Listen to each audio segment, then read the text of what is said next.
I just wanted to go over here some of the Qatari response through Al Jazeera and other ways since the proposed ceasefire was announced. So let's just get going here with this segment, which was posted today about the Gaza ceasefire beginning. Bashar, Al Jazeera's senior political analyst. He's joining us from London. Good to have you with us, Marwan. Let's focus on the next 72 hours, which is the point during which Hamas is supposed to start releasing the captives that it is holding in Gaza. Now, in return for that, as we know, there will be Palestinian prisoners released. One of them will not be Marwan Barghouti. He's a prominent Palestinian leader. He's one of four who the Israelis have already said, no, they're not going to be let out of jail. What does this tell us, do you think, about the way that about Israeli intentions towards the Palestinian leadership, given the insistence or the stress that, say, Qatar is putting on the fact that there needs to be a Palestinian representation in Gaza? Look, there's no doubt that Israel has already started violating the agreement. Based on what? There's no indication at all that Israel has violated any part of the agreement. Notice this is Qatari funded Al Jazeera 50 seconds into this clip trying to already lay the groundwork that Israel is violating the agreement with literally no basis. There is absolutely no evidence for this. And there's no doubt that it has, ill intentions moving forward. Although this has been from the very start an Israel first type agreement, the Israelis were able to revise the earlier draft from the Trump administrations when the Palestinians were left in the dark. And ever since then, the Israelis have actually been trying to walk back some of these commitments, which really... Again, based on what? Remember, this is Al Jazeera funded in whole or in part by the Qatari government. Why are they putting this kind of propaganda out? Included the possibility or the capability of resuming the war at will, which prompted Trump to give some sort of a guarantee that he will not allow Israel to resume the war.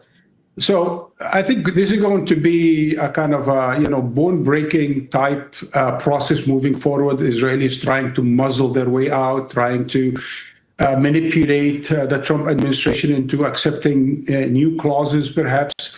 And clearly, they're going to be putting a lot of pressure on the Palestinians, not accepting whatever the Palestinians are delivering in terms of compromises and concessions. So it's going to be difficult. But there's one thing we know, is that you cannot trust Netanyahu. I want to ask you, the Access News site is reporting, and this is the only place that I've seen it at the moment, it may be reported elsewhere, I haven't seen it, that Donald Trump plans to hold a summit in Egypt when he's over here to discuss Gaza. Now, apparently, if this is accurate, it's going to include Germany, France, the United Kingdom, Italy, Qatar, the United Arab Emirates, Jordan, Turkey, Saudi Arabia, Pakistan, and Indonesia. What it does not include are Palestinians or Israel. What do you make of that? Well, first of all, I don't know if this is confirmed or not, but this would be what you call an international effort, right? So the United States with other parties in order to push forward something which the United States is not willing to do on its own, like finance the reconstruction or deploy troops in this part of the so-called task force and what have you. And I think it is not a negative thing. It's a very positive thing to include. And I think it is not a negative thing. It's a reconstruction or deploy troops. The United States is not willing to do on its own, like finance the reconstruction or deploy troops. The United States is literally deploying 200 soldiers to oversee the ceasefire. So again, just see how Al Jazeera invents things that are patently false. In this part of the so-called task force and what have you. And I think it is not a negative thing. It's a very positive thing to include the international community or those who are interested in the region and beyond, like certain European powers and Middle Eastern powers, and certainly the likes of Qatar with long experience in order to get involved in the process.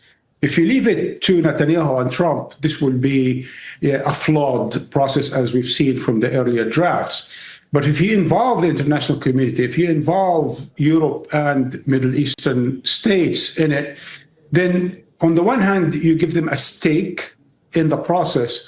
And on the other hand, you give them a say in the process. And that say is very important because, as we've seen from the revisions that the likes of Turkey and Qatar and Egypt made on the earlier draft, they spoke about freezing the illegal settlements. They spoke about rejection of any annexations of the West Bank. They spoke about stopping the violations in East Jerusalem.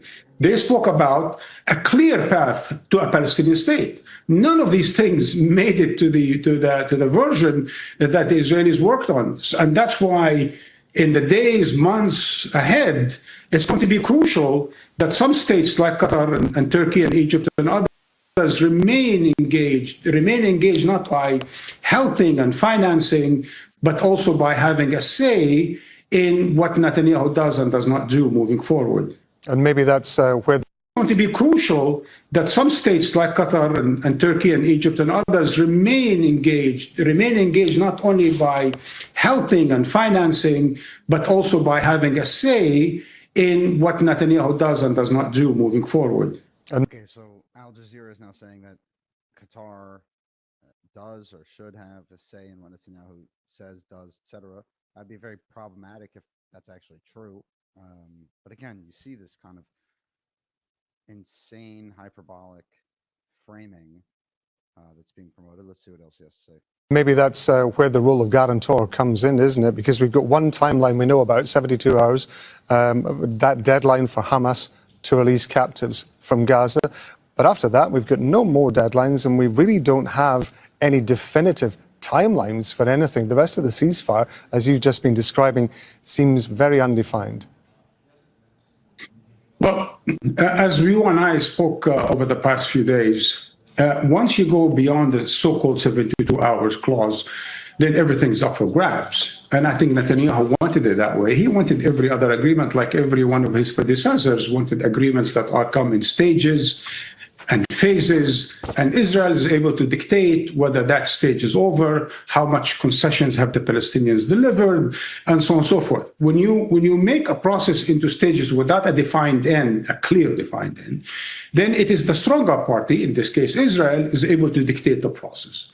And that's why— You mean the winners, the people who have militarily beat the losing party, which is Hamas?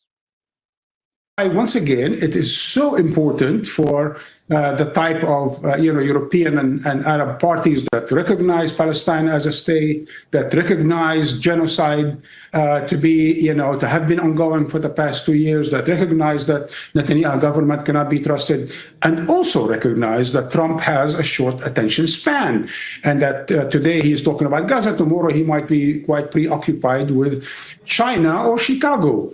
So moving forward, these are not just guarantees in the abstract. These are assurances that this process will go the right way. The right way meaning ending the occupation, self-determinations for the Palestinians. Where is the occupation? That's the question. What occupation is he referring to?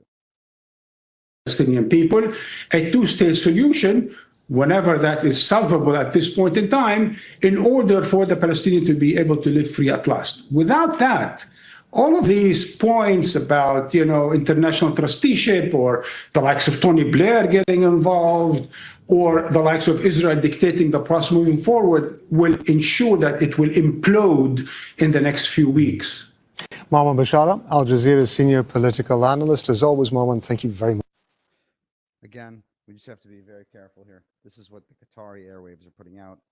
Qatari funded Al Jazeera, all sorts of lies about Netanyahu. So for anyone who claims that they are on the path of reform, whatever it might be, you had it right here. Not exactly the case. So we should keep on it and make sure to keep these things in check so we can see exactly what propaganda is being promoted out there by Al Jazeera and its principal back